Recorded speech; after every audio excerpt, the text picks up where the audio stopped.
Je suis très heureux d'être là. Je regrette de ne pas avoir été là durant. I'm very happy to be here today. Unfortunately, I couldn't be here today. But I was otherly engaged today. I hope next time I'll be more present. And today I'm going to talk about a topic that holds dear to my heart, because it's important to understand the brain mechanisms that help us to perceive emotions, that help us react to emotions in a behavioral way. It's fascinating per se, but what's also fascinating what it opens in the understanding of many pathologies. I have an interest in bipolar disorders, but what's interesting about that presentation is that we could maybe have directive to understand the common basis of many pathologies, psychosis, for example, or anxious disorders, or addictions, such as alcohol addiction, for example. I don't think I have a conflict of interest that could bias my presentations today. Most of the research I do today, currently rather, are supported by a pharmaceutical company for resistant depression and other foundation. And the subsidies aren't a conflict of interest.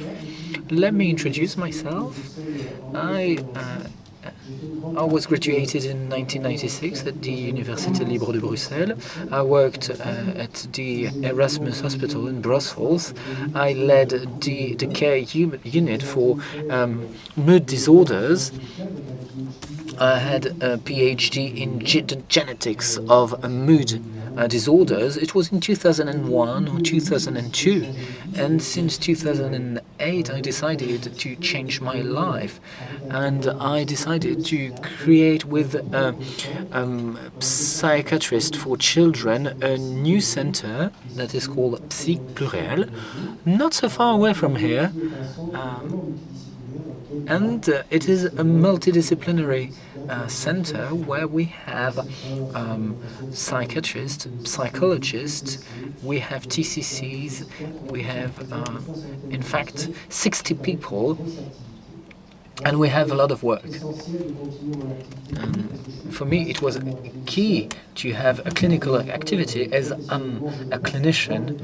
So I spend most of my time seeing patients, and one of my dreams is that private clinic has a research arm in bipolar disorders, in persistent depression. We have scientific publications. We are very proud of that because we don't have the financial means of a clinic or of a university, for example.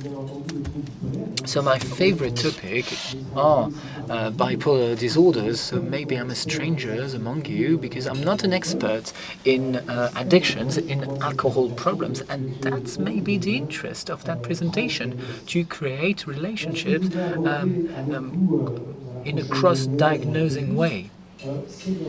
So what I would like to do now is to talk about the relationships between emotions and the behavior that are going to be associated with them. And some of them can be symptomatic of that.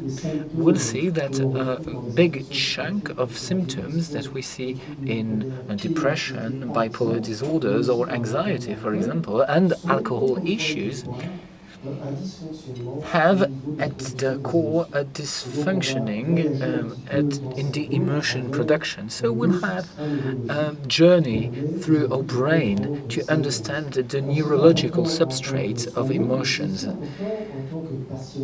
For a care provider and for a patient, it is important to have a representation, a visual representation of how our emotions work, because patients will then be able to manage in a better way these processes. Some images that I'm going to show are drawings that we use for psychoeducation with our patients. Of course, all these are based on literature, on the testimonies also of our patients. It helped us to create that model. We didn't create it, in fact, we took ownership of that model to be able to talk about it. So I'm going to talk about bipolar disorder. I'm sure all of you know what it is, maniac depression. I'll have a small slide to explain that. I'm going to talk about a key issue today to explain many symptoms in psychiatry, and that is the cortico-limbic disharmony, the CLD. A problem that some person have in the relationship between the emotions from the limbic systems and the pragmatic, the rational aspect coming from the cortical area. And it will enable us to understand the core of some psychiatric afflictions, problems. In fact, the problems in the cortico-limbic couple, if you like. So, to enter in my presentation, as a patient, as a care provider, we are facing many different psychiatric syndromes. We are not going to talk about illnesses, because for many of them, we don't know the root causes. So we would rather talk about syndromes, a constellation of signs and symptoms, direct or indirect, to enable us identify a disorder, anxious disorder, the OCD, ADHD for children and adults, personality disorders, borderline personalities, and of course addictions. So it's not a full list of all psychiatrists' problems, but they have common points. But how are we going to find that a common basis for these different disorders? Maybe thanks to the phenomenology of these disorders, because very often bipolar patient has OCDs, has addictions, has ADHD, and sometimes is also borderline. That means that the same brain is able to create all these different diseases and the other physical diseases that a person can have. That seems impossible. So it's not a pathology with so many comorbidities, but maybe that pathology creates different symptoms that will look like the symptoms of other diseases, but at the basis you have a single illness producing diverse symptoms. And currently, thanks to neurosciences and brain imaging, we can have information on the biological aspects. Of course, the existence is also key to understand the problems, because there is a person behind those problems. On a neurological point of view, not a psychiatric one, we try to find the common basis of all these affections, and always lead to Rome, as we say. And of course, we will find that same areas in the brain that will really be the basis of emotions and reason, and we'll try to explain, to see how to explain that, and especially to patients. Sometimes it's very complicated to explain that to patients. So, before going any further, so what's an emotion? What's a feeling? So we have dozens of opportunities to define emotions. For the 10th anniversary of my center, we'll organize seminaries on the topic of emotions. We have interviewed children, teenagers, grown-ups, care providers, we ask them what are emotions. And it's interesting to see how that concept, that seems very well known, is difficult to understand. Well, it is a short, it's quite important, a short emotion because it's going to reach its peak level and it's supposed to disappear quite quickly as well, that our body is going to produce. And it's important to say it's produced by the body. But of course, the emotion will depend on the context, on the people I have in front of me, of what I currently experience. But still, it is the body itself, i.e. my brain, that is going to produce this emotion. In other words, if I'm in a coma, even if today, of course, we are wondering if there are not many things experienced by patients in coma, but still my brain should be activated and I should be able to activate different areas of my brain to produce this emotion that is produced in order to react to different external events. I see something that can trigger anger, happiness, and it can also come from the inside. I might have a negative thought about myself, what I did today or yesterday, and this might generate fear, sadness, or anger that I'm going to feel in a very strong way. So it can also come from the inside. Those emotions are actually present and also exist amongst our friends, the animals. They might not be able to express them in the same way as we do, but they can feel them. They have an emotional intelligence. Each emotion will come hand in hand with a behavioral expression. If I'm happy, you're going to see that. If I'm angry, many areas of my body will receive this signal, and I myself, my heartbeat will speed. You'll see that I'm angry because all my muscles are also going to be tight. You'll see those behaviors that are related to emotions, and those behavioral demonstrations can be sometimes very strong, and they can actually lead to problems. So it is a very dynamic thing.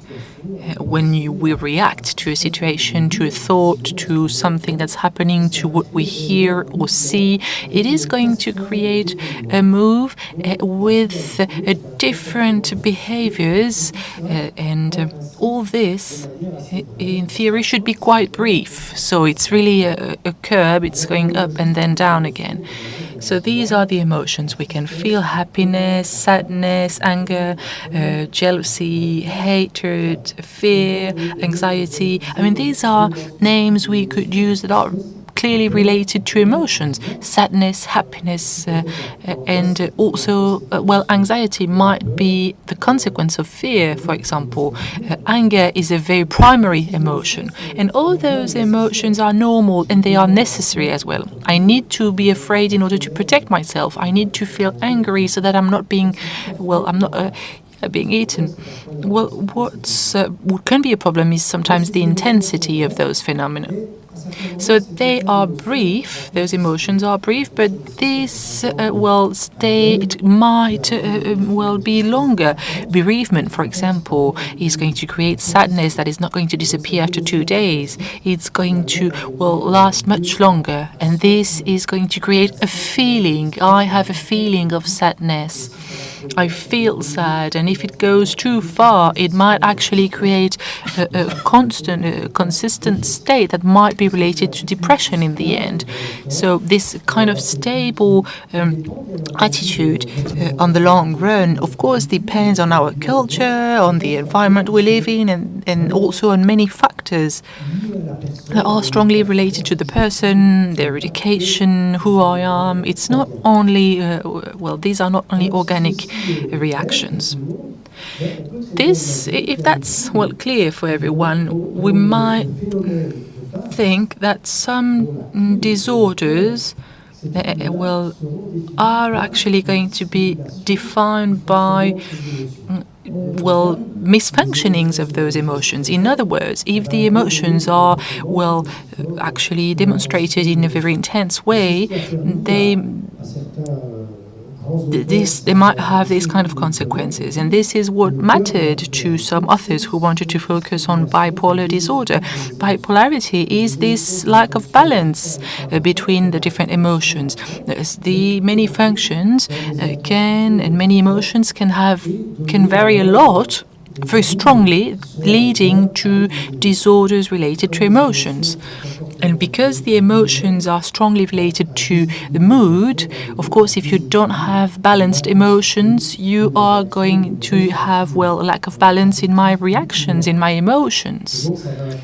And this will have an impact clearly on the way I behave in every aspect of my life in a more or less intense way, which is the definition of a bipolar disorder. Bipolar disorder, I mean, the kind of cliche we all have in mind, of course, is the maniac and phases when the person is going to be completely full of energy, no need to sleep, a wide libido, compulsive shopping behaviors, etc., in alternance with depression phases. I mean, it's all the opposite. You are sad, you have a very dark vision of life. That's the visible part of the iceberg. And that's actually the symptom. However,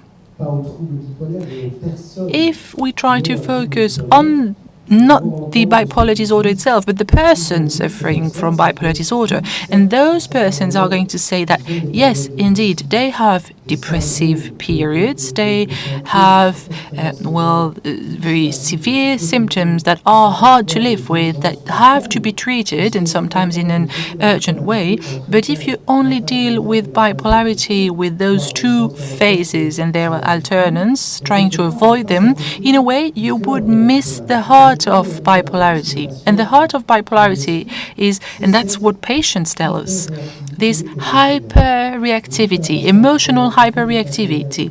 If you tell a patient you have those two phases, yes, okay, I've heard it before, I know, I need a treatment, but you're not talking about myself. When they talk about themselves, they're going to say that, before the first symptoms showed up, before that, they are persons. They have a very high sensitivity and they are hyperreactive from an emotional point of view.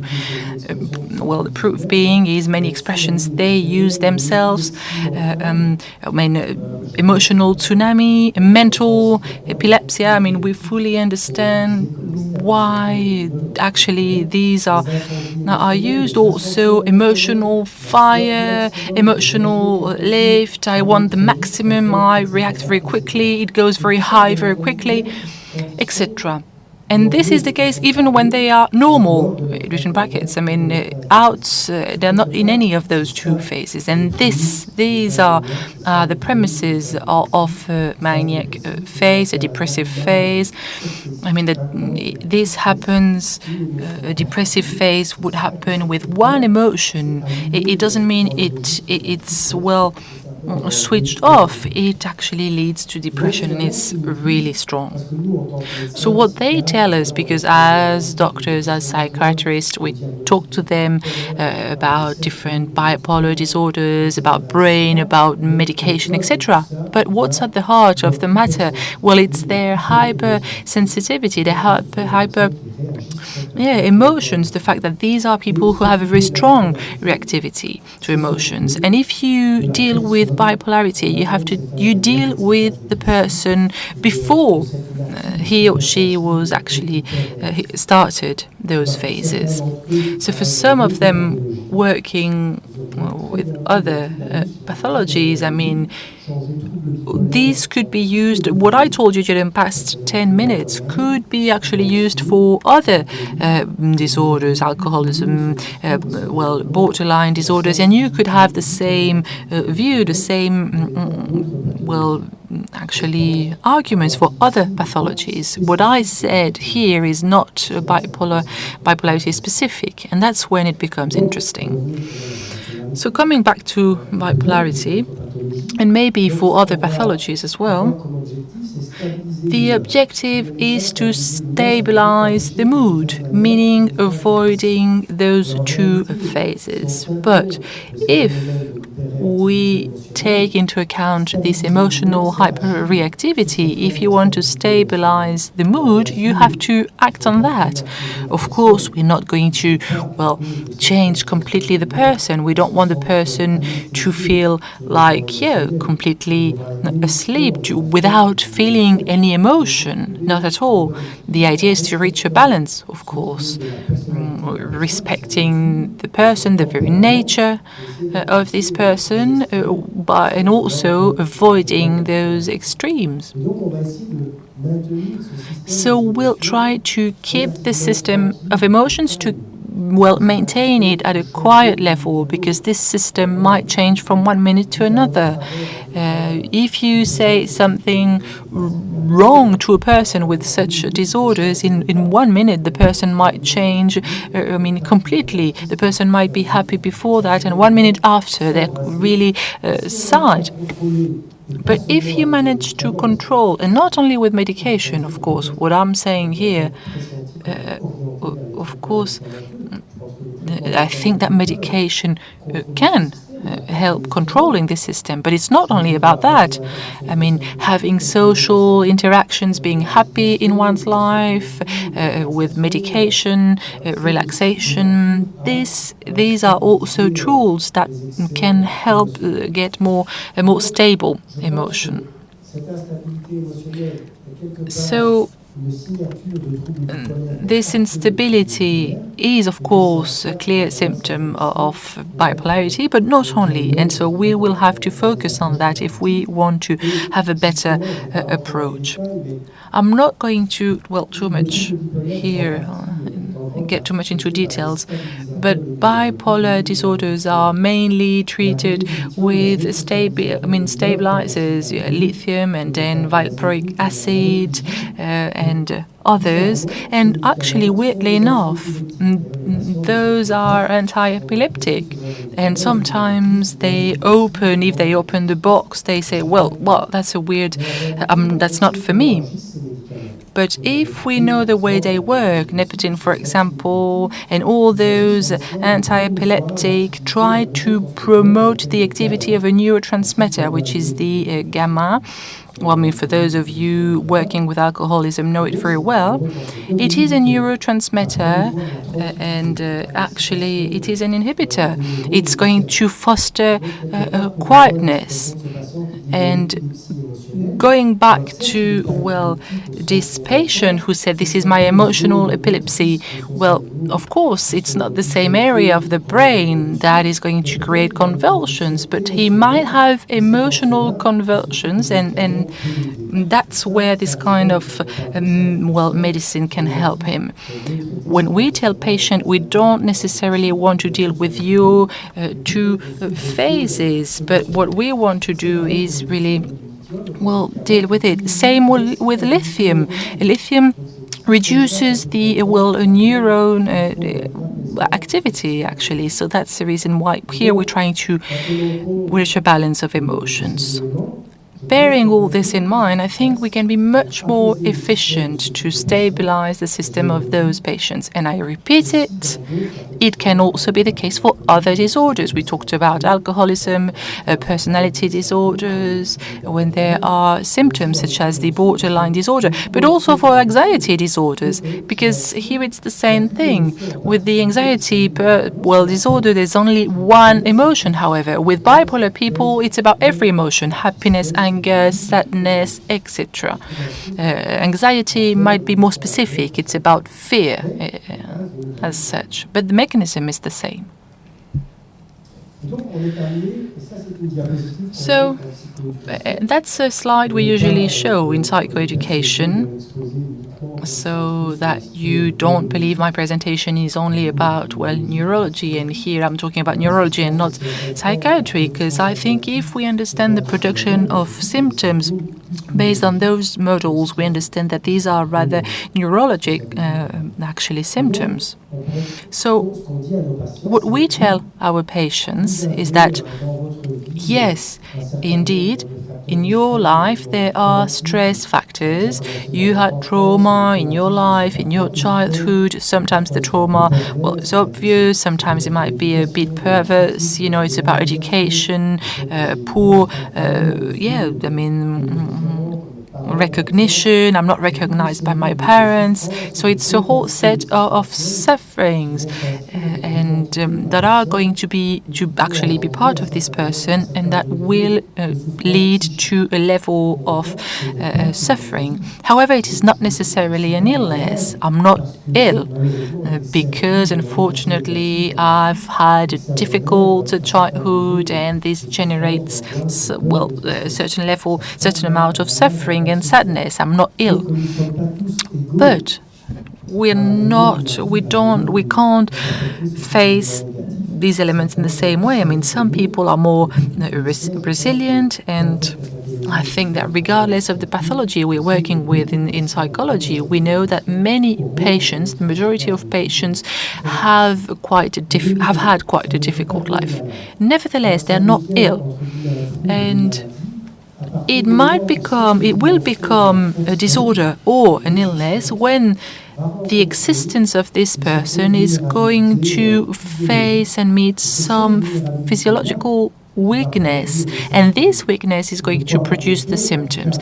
What are we going to talk about when, in the case of depression, anxiety, bipolar disorder, impulsivity, for example, we always, or most of the time, we come back to this basic notion, which is that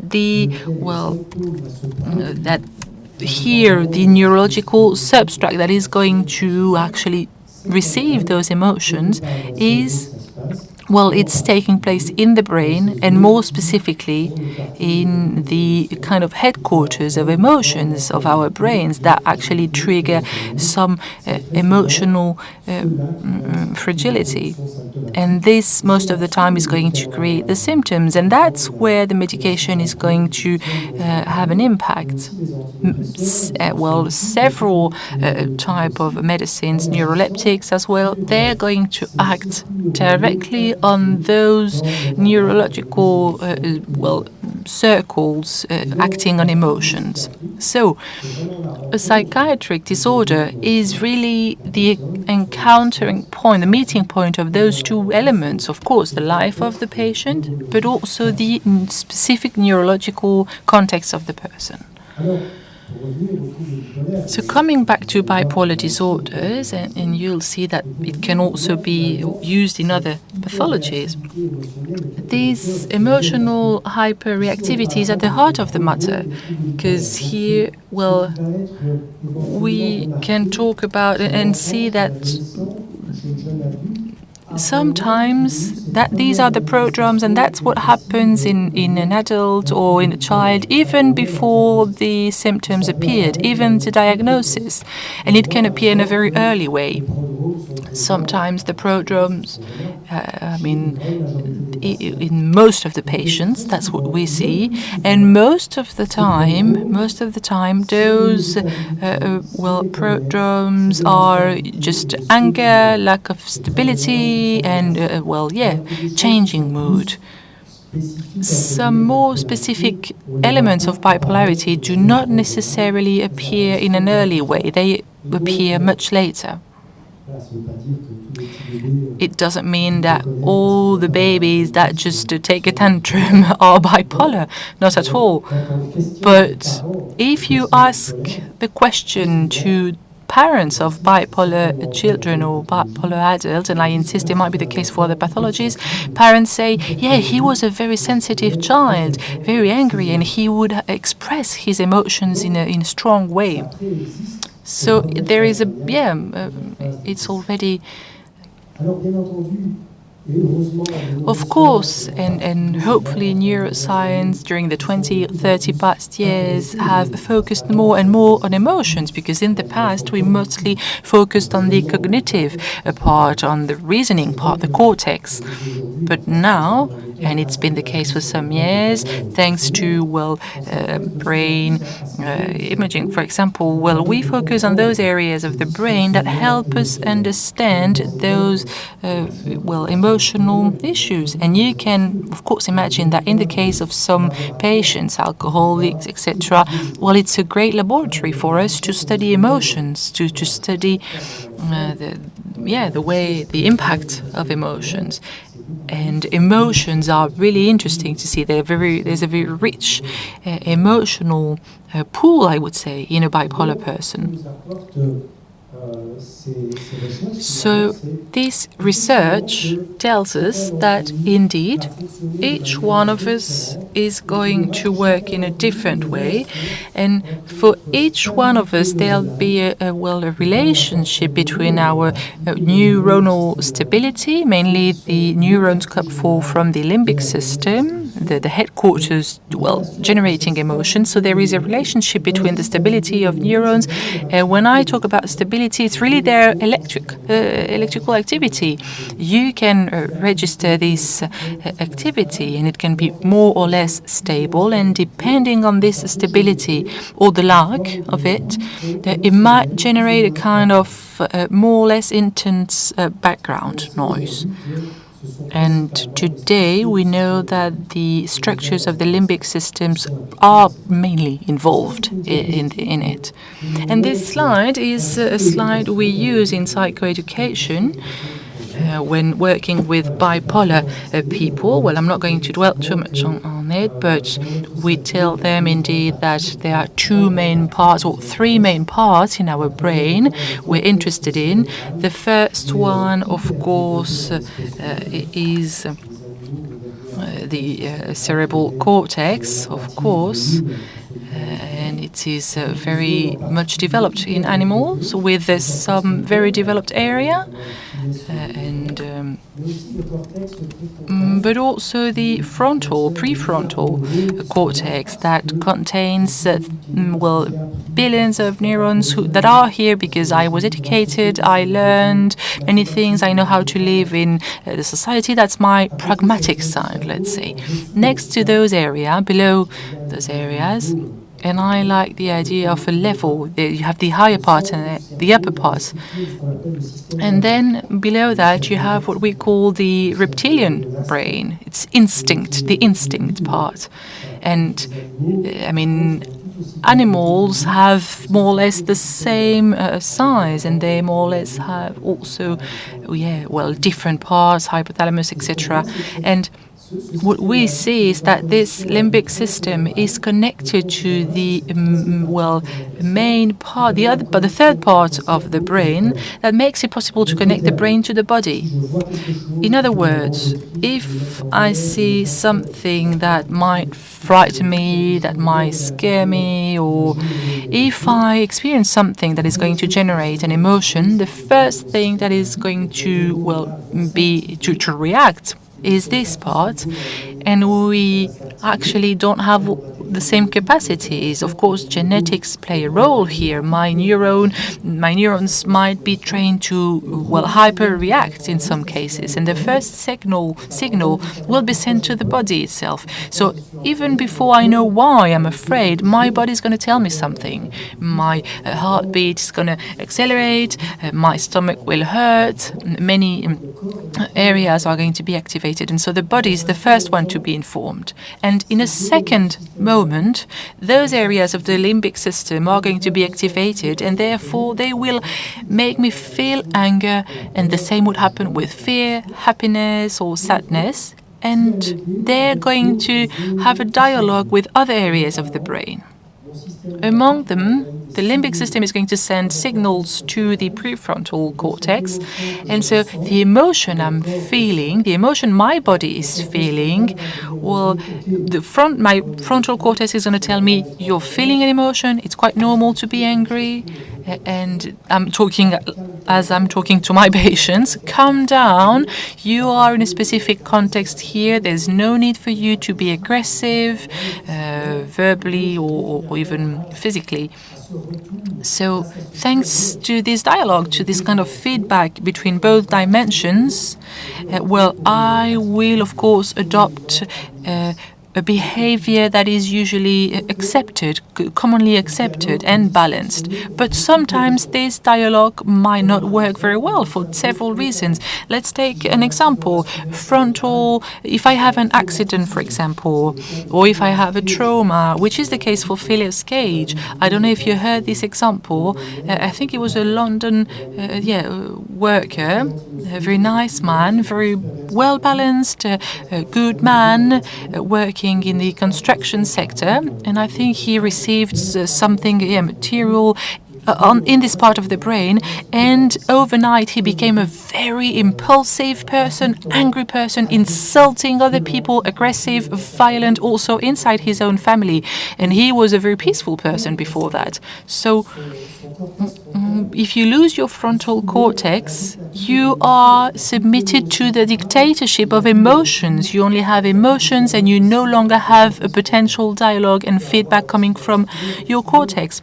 You might have a tumor, and if those connections are lost, of course the system will be affected. So do our patients, bipolar patients, borderline patients, who actually suffer very strong reactions, maybe they lack a frontal cortex? No, that's not the case. They have one. But when the primary reaction is this strong, the emotional tsunami, the emotional fire patients talk about is so strong that it's going to basically completely eliminate the feedback coming from the frontal cortex. So, of course, 2 days later, they will think, oh my God, I went too far. My reaction was far too excessive. But on the spot, the reaction is so strong, the primary reaction is so strong that the frontal part has, no words left. And here I would like to make a link with other pathologies and tell you how we understood all this. I would like to give you the example of a study, a very interesting study that was carried out with children of bipolar adults, sons and daughters of people who suffer from other disorders, including alcoholism, and also children of normal subjects, normal parents. So it's interesting to see how this works. With children of bipolar parents, children of parents suffering from other disorders, and children of normal parents. It's very interesting. This is something we actually study with functional or medical imaging. If I will do, of course, such an exam, they're not going to take a photograph, a snapshot of my brain, but depending on the tasks I'll have to carry out, we'll see which parts of my brain are activated and in which order.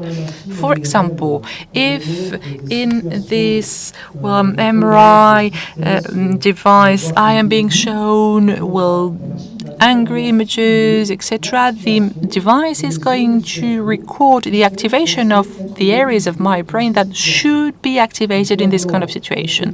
And clearly, if you put a bipolar person in this MRI device machine, and if you put myself with different triggers, we're not going to react in the same way.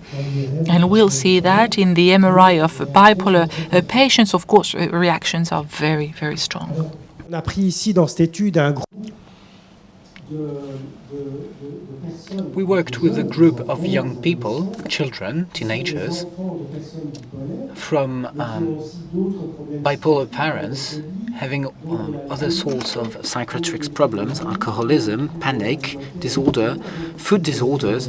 So bipolar disorders are very different, very diverse, and we've had children from parents that aren't bipolar but who have psychiatric problems such as depression, addiction, etc. And we compare them in the stimulating emotion machine, and you'll see why I talked about psychoeducation before. You have here an MRI comparing children of bipolar parents, the children of patients who have other psychiatric disorders, and children of healthy subjects. And we'll compare at the level of the limbic system, which is the first that is activating. So they will get emotional stimuli, the amygdala will be stimulated, and the first lesson that we can learn is that the amygdala of the children of bipolar patients is going to light up very strongly, more strongly than for children of healthy subjects. And we can see as well that for the second group we have also a strong reaction from the amygdala. So we can see a common relationship on the emotional hyperreactivity. So this is the first thing we saw. The second phase, the system limbic is on. It communicates with the cortex, and it's called the anterior singular cortex. It's in between, if you like, that enables dialogue between both parts. And we can see that children of bipolar patients will forget to turn on the cortex, their anterior cortex. Of course, it's not at level 0, but they are going to turn it on, but less so than people from parents with other psychiatric disorders, and even less than children from healthy parents, where you have that junction between the low level and the high level. So it's difficult for them to convey that message. And then what's happening in the frontal cortex, we can see that it can vary a lot depending on the stimuli. I'm on time, I think, but... So what's happening? Well, we can see that patients with other psychiatric disorders, not bipolar, will have an activation of cortical areas as normal people. Of course, we're talking about normal people, children of. So maybe it would change if they had themselves a pathology, but bipolar person will activate their cortical area depending on the stimulation they would get. Happy stimulation, low activity of sad stimulation, they will activate it. That means that when a bipolar person is facing sadness, there will be a communication with the higher part, and it will lead to excess. He will hyper-think. He will try to control everything. He worry. He will try to analyze everything, to find answers to everything. He will develop obsessions, as if there were a cortical hyperactivity, because there are too much emotions. It's maybe about refoulement, where the hyper emotion will lead to something completely different than the normal situation. It's speculation. But we will hide, we will repress the origin that is hyper-emotivity. I hope I was clear enough in my presentation, but it shows in a very accurate way how it happens and the way in which these sequences can be disrupted. And now we can map in a quantitative way, all the different structures. You have the limbic system with amygdala and the hippocampus. You have the buffer zone here with the anterior cortex, and the higher areas, the frontal cortex, and which will be mobilized depending on the situation. In a very in fact, when you have a bipolar disorder, the lower parts are very activated. They shout their emotions, and the high-level areas are not so activated. And we are getting better at understanding these mechanisms, and we think that they are at the origin of bipolar disorders. These are anomalies in the structure. We saw indeed that the amygdala of a bipolar person is bigger than the one of a normal person. We see that hypertrophy of amygdala for these people. There are especially, in fact, anomalies in the functioning, in the way in which messages are sent from one part to another. We'll talk about functional connectivity or disconnectivity, underlined by developmental anomalies, as if the brain of those people didn't develop in a favorable context, so as to create that structure. When we say development, it can be before birth, so you could have had alteration in the development of the central nervous system during pregnancy, because the woman had had alcohol or psychotropic medicines that will have an impact on that development, or it could be explained after birth, because of trauma, because of stress, because of very negative environment. It can also lead to that kind of anomaly. And tonight, I would like to go very far, saying that I'm convinced that for bipolar disorders, where we have patients that are bipolar, anxious, alcoholic, borderline, that have OCD, etc., etc., ADHD as well. And when we tell them you have all of that, I think it's not the case. I think you are an hyper-reactive person for emotions that has problems in the cortico-limbic communication that is leading, triggering all these different symptoms. And I think that we could have a copy-paste of those concepts to other psychiatric disorders, including all those I mentioned earlier on. I didn't know to create that slide, but obviously symptoms are not only about neurons, it's also about the environment, the personality, the culture. The symptoms, the expression differs from one culture to another. It's a bit as if they had a common point, the one I just explained. And this is the substrate that is going to trigger the symptoms. I would like to thank Christophe for sharing with me this quote. When I offered the title of the presentation, he sent back 3 minutes later because he wrote that quote written 30 years ago. It's a very nice quote. Maybe you could introduce that person.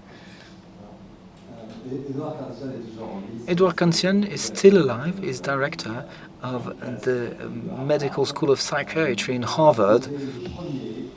He was the first one in 1995 to say that there is the automedication of the affection of addict people. All you talked about means that the person will try to find a clever solution, a cocktail of substances, to find a solution to these failing circuits in the brain. Of course, I'm a disciple of his. I'm very glad to share that with you. It's really interesting for me. So you can change bipolar with addiction, and you get a very consistent presentation. You substitute bipolar by impulsivity, by temperamic person, by borderline or anxiety, and you could have a meaningful presentation. That clinician is going to talk about emotion and the fact that the substance is here to try and temperate the emotions, because the cortex can't do it, or at least doesn't get enough signals in order to react in a ad hoc way. That was the goal of my presentation. I'm talking about the transdiagnostic. I can't say that out loud because I don't have a proof for that. But many clinicians and many patients share my view.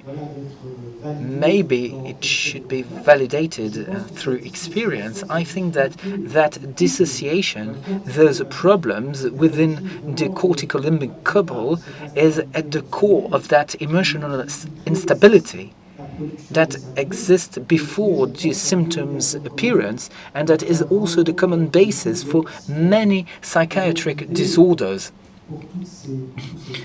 So the idea for all of these disorders would be to try and re-establish a harmonious frontal-limbic communication, that the higher part and the lower part communicate in a proper way. For a very long period, neurosciences have dwelled on thought, and thought was put on a pedestal. And what was intelligence? It was not emotional intelligence. It was common sense. It was reasoning. It was all of that. No. We know that all the cortical reactions are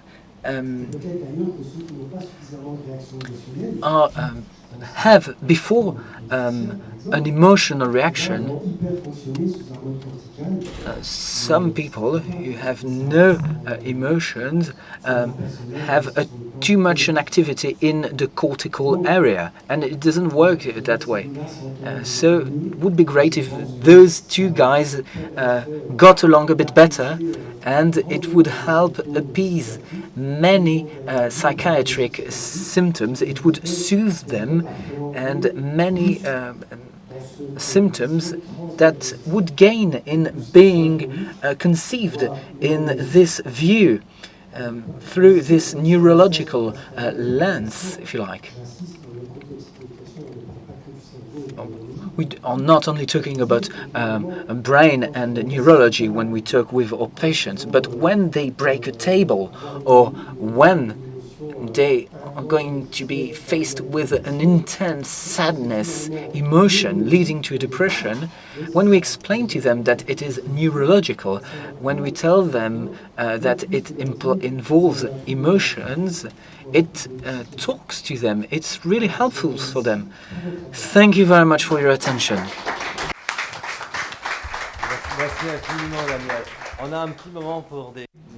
So we've got time for questions. I've got a microphone here. Melissa, do you have the mic? Do you have any question or comments? I'm maybe not able to answer in English, but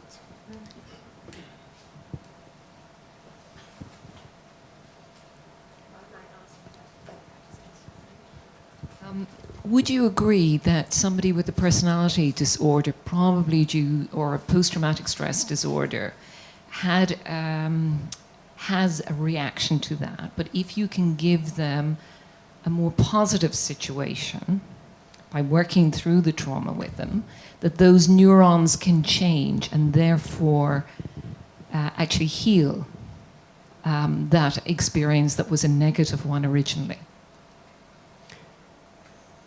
first of all, thank you so much for the question. And my answer will be off the record, let's say, because, and I switch to French, if I may. Oui, bien sûr. Yes, of course. And we are talking about the brain plasticity. Because indeed, all of these disorders, stress, traumas, can damage a brain, can damage its functioning, can lead to that functional dysregulation, not structural but functional. No, we know that it's not a fatality.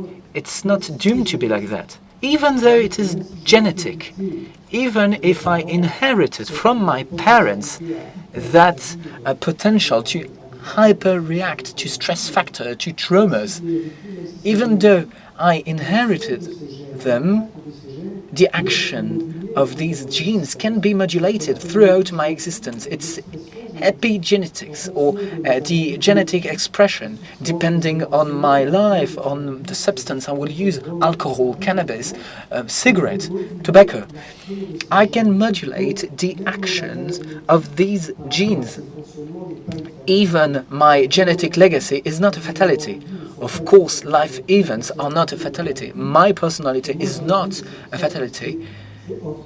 And that's why I was telling you that it's off the record, but that's what I say to bipolar disorders, but we could say to other people, if we could understand these mechanisms, if we could act on them, and if we are able to stabilize that these areas on the long run, maybe the reflexes, the mechanism is going to change, and maybe we are able to improve its working, its functioning.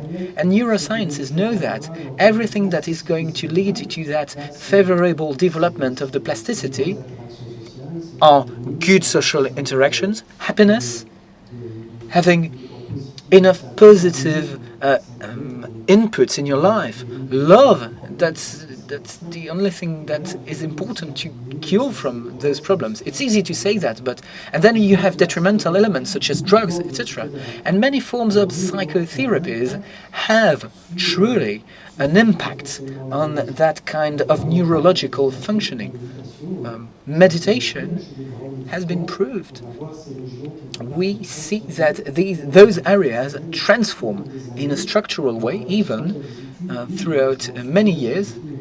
I don't have the exact references, but there are studies which showed that if treated in a psychoanalytical way, not based on a transfer, those people will function in a different way at the MRIF a few years later. So it can change. It can be modulated, indeed. Microphone for the speaker, please. It is associated to DBT, and it showed an epigenetic modification. That study was published 2 years ago, and it is proven that some therapies, behavioral therapies, have an impact on brain plasticity. And many substances have a negative impact on those areas. Nicotine, for example. Just to explain epigenetics, we know that tobacco can lower masculine fertility. And that is important for, that has many genetic determinants. I can have genes that give me a normal fertility. But if I smoke, my fertility is going to drop directly, but also through an effect on genetics. That means that the gene expression of fertility is going to change depending on smoking. Genes are going to be expressed in a different way. That change in my genetic functioning can be transmitted to my children. It has been shown that youngsters whose father smoked will have a fertility gene that will be the inheritance of their father who smoked. So you can inherit that negative evolution of the gene. I just want to make a comment. I'm going to make it in English about the dialogue between the amygdala and the prefrontal cortex, and how that is relevant also in eating disorders and behavioral disorder, generally speaking, and how, as clinicians, we often rely on substances that treat mood disorders, especially mood stabilizers, for behavioral disorders. And really, I think that's really is the key, isn't it? Because to some extent, clinically, we really see how effective mood stabilizers are in terms of behavioral modification. And I just really wonder what your thoughts are in that regard. Oh, well, thank you for the comments. And indeed, I was not mentioning eating disorders because I don't see them, so I cannot talk about them. I see borderline personality, I see depression, I see anxiety, but not eating disorder. Mais je crois qu'on est vraiment au cœur de quelque... But I think that we are touching upon something important, because I think that in food disorders, the key of the problem lies in that hyper-expression of emotions. And stabilizers play an important role.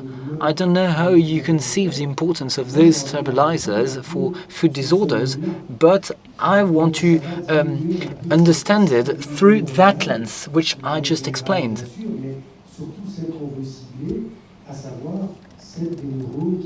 We need to target the neurons that will be involved in those phenomena. Of course, it needs to be demonstrated, it needs to be proven. I don't know if there are studies in food disorders, but I think that that efficiency is even more important if it is associated with representations. I don't know what we say to a patient with a food disorder. I don't know what we tell him when we tell him that he needs to take an acid. If we tell him we are not going to target directly your behaviors, but rather your emotions or your emotional hyperreactivity, or maybe we are going to prescribe you an anti-epileptic. We need the person to understand. Psychoeducation is important because it is going to help treatment.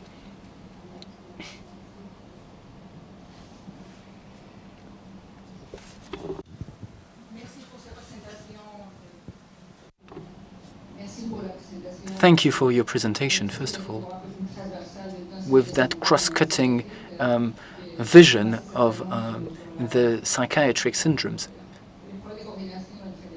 with the problems of relationships with emotions and the cortical reaction that could explain many pathologies that could be presented as comorbidity. Or it can also change our diagnosis of borderline or different and other disorders. So thank you. Yes, indeed, you're right. That's the stake. Maybe we are wrong. Maybe the future will prove us wrong. But I think that cross-diagnosis vision is important for me. That doesn't mean that the syndrome doesn't exist, because I can have that functioning, that emotional hyperreactivity. But then, why sometimes will I be more bipolar, then sometimes will I have alcoholic problems, other times anxious problems? Maybe environmental factors are key here. Maybe that neurological configuration in my family is going to lead me in a bipolar way. Or maybe in another environment it could lead to another consequence. What I find striking, in particular for bipolar person, is that they are able to produce all of those at the same time. The cross-diagnosis approach, also off the record, helped me to communicate with my patients. Of course, I had a diagnosis approach, a diagnosis rationale. You have that symptom and that symptom. It matches bipolar disorders. So you have a bipolar disorder that will have to be treated with lithium and so on and so on. And no, naturally, I evolved towards something else. Maybe I won't use the word bipolar. Sometimes they use it more than myself. And I will use all that I talked about to explain those other symptoms, because sometimes, but I might exaggerate, because sometimes it could lead to a depressive state where you need to talk about bipolarity. It's important. But it would also mean that if it is a signature of bipolarity, all of us are bipolar. Of course, there are multiple factors. Some circuits work in a different way, and of course, some circuits will have an influence on the symptoms. Indeed, I have a question, Daniel. Based on that hypothesis, proven by research, for addiction, we have studies showing mixed results of many therapies, cognitive and behavior therapies that are the preserve of the inheritance of William James in the US. I'm listening to you and I'm thinking that the CBTs are useful but are not enough per se.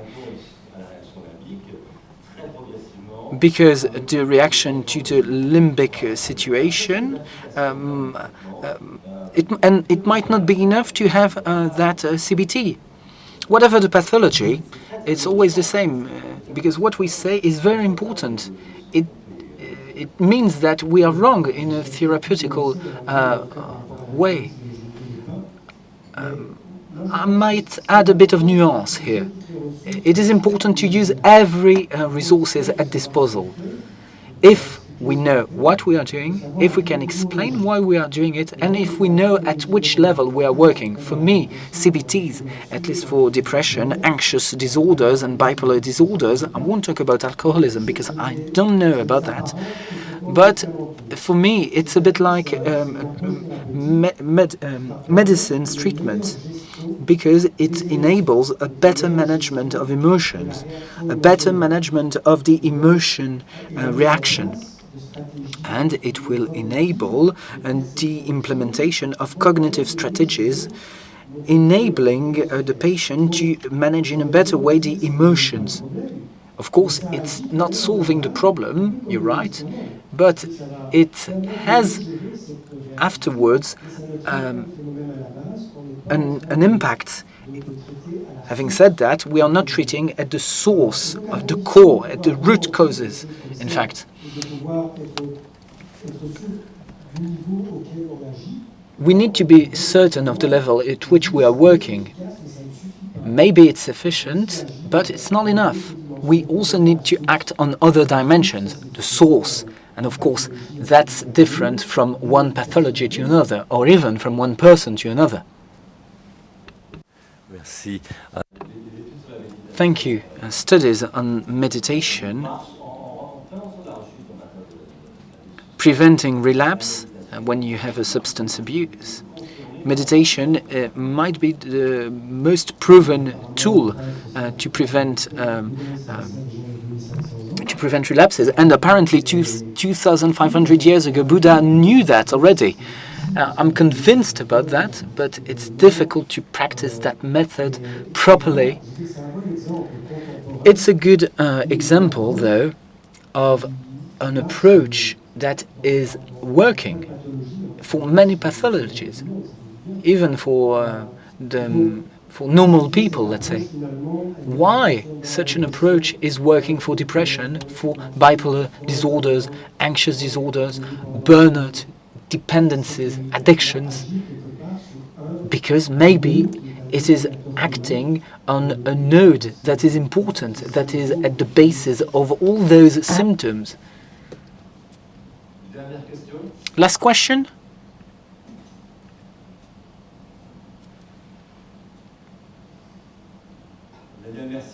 Thank you then, Daniel. Thank you.